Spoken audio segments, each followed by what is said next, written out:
Let's see how much rain we got in this gauge.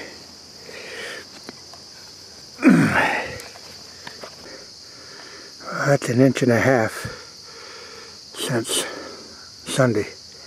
Today's Wednesday. So we've been getting our share of rain. As we venture up here, I want to show you. It wasn't last week. I can't remember the date now. I'm pretty much in a hurry. But these were their beans. And we're going to see the oats in there. Now this was an experiment. I'd never done it before, but I didn't figure I had anything to lose either. Now, when you look down these rows, those oats have germinated and they're really coming on strong. So that was really beneficial to have done that. And you can see in here, I went in here with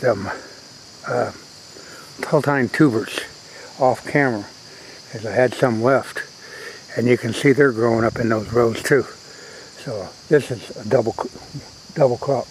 Yeah, this is really coming out great.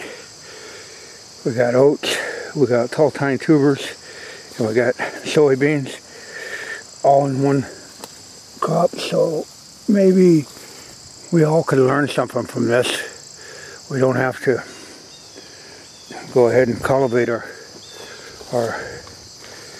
overbrowsed beans off, because like I said, there's still beans on them pods, and they're making beans in there. So we got a triple whammy. Just give you a little update on that. Had one subscriber ask me whether I'm afraid about stepping on my forage. Well, if you notice, if you step in the bare dirt and there's enough of it there, you can navigate these fields without doing your forage any harm, and you're just walking on them. You're not taking the roots out anyway. So, but just wanted to share this update with you and see what happened since last Thursday into this hidden plot. Now this would be not quite a week, and ladies and gentlemen, as you can see, we got germination. That's our no plow, and in a week's time with those warm soil temperatures, we turn this overgrown weed patch into a tangible food source. Small as it may be, it's still a food source. Well, what we see back here is our efforts. A week ago Thursday we were in here. We came in here last Tuesday, observed it, cut the weeds down Thursday or Tuesday evening, hand pulled them, come back in and raked up the ground last Thursday morning, and here it is a week later, and we got germination. So I'll tell you what, it ain't all about killing things out here on these food plots. It's just a testimonial to see if you can get the job done. And keep in mind, we were in a drought down here in this area, so we really lucked out on that. But as the old saying goes, you make your luck. Yeah, this is out here on the beets and greens are coming along. Remember, when we planted this area, I was standing right in here with the tractor, and the dust was coming up now. I'm glad to see they're finally coming up on that hillside. They're a little weak up there, but that is on a hillside, but they're finally germinating, and you can also see the shade that they get. So they're missing out quite a bit of sunshine. They don't get any until afternoon, which could have an effect on that. I've noticed the difference in germination. Where the sun's all day, the germination's a lot better. Now this crop behind the back of us, this is an area where we so-called used the practice of sterile disking. We didn't use any herbicides on this. And this is the winter greens. And you can really see how it grew in. And no weed competition. That stuff got going and it took off. I may come in here on this area and hit it with my fertilizer, because it's going to really shoot up here in the next few days. This area in here where it's real shady, you can see the ryegrass growing in there, and different kinds of rye. This strip in here was planted with the secret spot because of the shade. And then all you have to do is see the greener area out there. Now this is coming along pretty good, considering, you know, the product did what it said. It germinated with a minimal amount of sunlight. And as we got out in the field, we went with the wintergreens.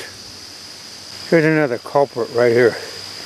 Right here is your food plot. Right here is the wind. You see how that wind's blowing that weed?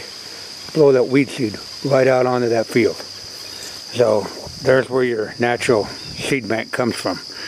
So we'll just take them flowering heads right off. We're going to venture back here and see how the secret spot did when we planted it. It's been in the ground now for a while. And the plots up front you've seen where we sterile disted it. And this plot back here is where we burn it down with a Roundup product. What you're looking at right here, ladies and gentlemen, is our efforts of our Alpha Rack Plus. We used no herbicide on that. We hand pulled the weeds several times, and basically we got one heck of a chicory and alfalfa plot going there. And keep in mind, this growed in a marginal amount of rain. That's a beautiful plot. We planted it on like April 25th, I believe, and we got a pretty good return on our crop. Basically weed-free. Now we're looking at the results of our secret spot, and I'm not overly impressed. This product was designed for logging roads and shady areas with 3 to 4 hours of sunlight. Well, back here on this little back here, it's the reason I planted that secret spot was to eradicate this problem, and it doesn't look like it's really performing up to my expectations. 3 to 4 hours of sunlight supposed to be only required. Has that, but I'm very disappointed with the germination on it compared to the rest of the annuals. But and that's why I went with this blend, and that's why I shared it with you people, because a lot of you are interested in different blends and different geographical lays of the land, and that's what this was planted in here for, was for the shade. Now all you got to do is you look at the Alpha Rack, and it's tremendous, but this is not performing up to the standards that I thought it would. So, just lessons learned. Yeah, we used Roundup to burn this area down in here, and then we tilled it up. But I know it gets afternoon sun, but it's not doing. Well, let's put it this way: on a scale of 1 to 10, I'd call it about a 0. But that's why you experiment. We used a product that was designed for this situation, and the dirt worked up good, and all you have to do is pan over here to see what the soil could grow. But along that edge, it's really slow, and like I said, that's why you plant several different blends. So if one doesn't work, you got a backup. Now you can see the secret spot in this area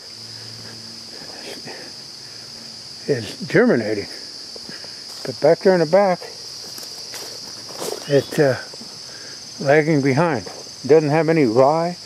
This has some rye growing, but back there in the back it doesn't have anything growing.